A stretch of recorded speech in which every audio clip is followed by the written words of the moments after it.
10-20 ವರ್ಷಗಳಿಂದ ಅವರೆಲ್ಲ ನೆಲೆಸಿದ್ರು. ಸಣ್ಣದೊಂದು ಸೂರು ಕಟ್ಕೊಂಡು ವಾಸವಿದ್ರು. ಆದರೆ ನಿನ್ನೆ ಜೆಸಿಬಿಗಳ ಘರ್ಜನೆಗೆ ಶೆಡ್ಗಳು ಧ್ವಂಸವಾಗಿದೆ. ಜಿಬಿಎ ತೆರವು ಕಾರ್ಯಾಚರಣೆಯಿಂದ ನೂರಾರು ಬಡ ಕುಟುಂಬಗಳು ಬೀದಿ ಪಾಲಾಗಿವೆ.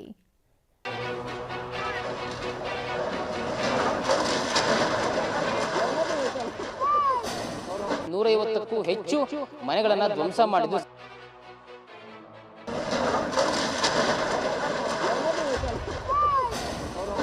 ನಮ್ಮ ಮನೆ ದುಡ್ಡು ಹೋಯ್ತು, ಒಡವೆ ಹೋಯ್ತು, ಸಾಮಾನು ಹೋಯ್ತು ನಮ್ದು.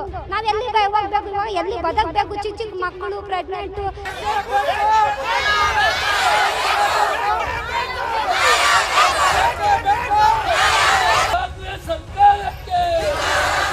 ಆಕ್ರೋಶ ಭುಗಿಲೆದ್ದಿದೆ.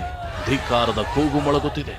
ಸಚಿವರ ಮನೆ ಮುಂದೆ ಕೂತವರು ರೋಷಾವೇಶದಿಂದ ಬುಸುಗುಡುತ್ತಿದ್ದಾರೆ. ಇವರ ಕೋಪ ತಾಪಕ್ಕೆಲ್ಲ ಕಾರಣ ಧ್ವಂಸವಾಗಿರುವ ಇದೇ ಮನೆಗಳು.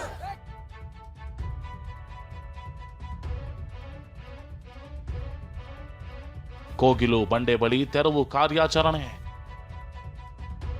ಶಾಸಕರು ಮತ್ತು ಅಧಿಕಾರಿಗಳ ವಿರುದ್ಧ ಹಿಡಿಶಾಪ.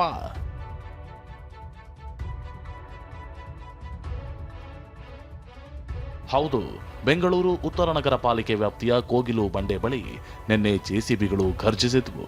ಬೆಂಗಳೂರು ಘನತ್ಯಾಜ್ಯ ನಿರ್ವಹಣೆ ಸಂಸ್ಥೆಗೆ ಸೇರಿದ 5 ಎಕರೆ ಜಾಗವನ್ನ ಅತಿಕ್ರಮಣ ಮಾಡಿ ನಿರ್ಮಿಸಿದ್ದ 150ಕ್ಕೂ ಹೆಚ್ಚು ಮನೆ ಹಾಗೂ ಶೆಡ್ಗಳನ್ನ ತೆರವು ಮಾಡಿದ್ರು. ಸೂರುಗಳೆಲ್ಲ ಧ್ವಂಸವಾಗಿದ್ದು, ಮನೆಗಳಲ್ಲಿದ್ದ ವಸ್ತುಗಳೆಲ್ಲ ಛಿದ್ರವಾಗಿ ಬಿದ್ದಿವೆ.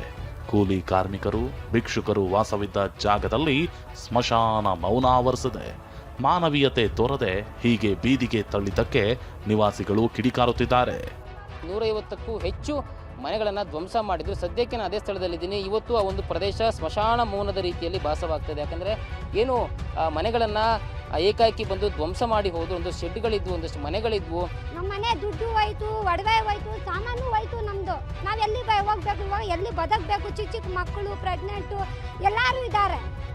ಇವ್ರು ವಿಷ್ಣು ಬೇರೆಗಳ ಹಿಂಗೆ ಮಾಡ್ಕೊಂಡು ಬಿಟ್ರೆ ನಮಗೆಲ್ಲ ರೋಡಾಗಿ ಮಾಡಿಬಿಟ್ರೆ ನಾವು ಎಲ್ಲಿ ಹೋಗ್ಬೇಕು? ಅವ್ರಿಗೆ ನಮಗೆ ಇದು ಮಾಡಬೇಕು. ಇವಾಗ ಇಷ್ಟೆಲ್ಲ ಆದರೂ ಸ್ಥಳೀಯ ಶಾಸಕ ಕೃಷ್ಣ ಭೈರೇಗೌಡ ನಮ್ಮತ್ತ ತಿರುಗಿಯೂ ನೋಡಿಲ್ಲ ಅಂತ ನಿರಾಶ್ರಿತರ ಆಕ್ರೋಶ ಭುಗಿಲೆದ್ದಿತ್ತು.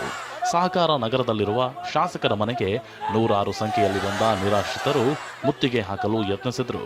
ಮನೆ ಕೊಡಿಸಿ ಇಲ್ಲ ಜೈಲಿಗೆ ಕಳಿಸಿ ಅಂತ ಘೋಷಣೆ ಕೂಗಿದ್ರು. ಕೃಷ್ಣ ಬೈರೇಗೌಡಗೆ ನಾವೆಲ್ಲ ಓಟ್ ಹಾಕೋದು. ನಮ್ಗೆ ಈ ಥರ ಮೋಸ ಮಾಡಿದೆ ಅಂತ ನಮಗೆ ಕೃಷ್ಣ ಬೈರೇಗೌಡ ಅಂದರೆ ನಮಗೆ ಇದನ್ನು ಆಗ್ತಾ ಇಲ್ಲ ಸರ್. ನೋಡಿ ಸರ್, ನೀವೇ ನೋಡಿ ಸರ್ ಹೆಂಗೆ ಹೊಡೆದಾಕಿದ್ದಾರೆ ಇವರು. ಗೋಮಾಳದ ಜಾಗದಲ್ಲಿ ಅತಿಕ್ರಮಿಸಿ ಮನೆಗಳನ್ನ ನಿರ್ಮಿಸಿದ್ದಂತೂ ನಿಜ.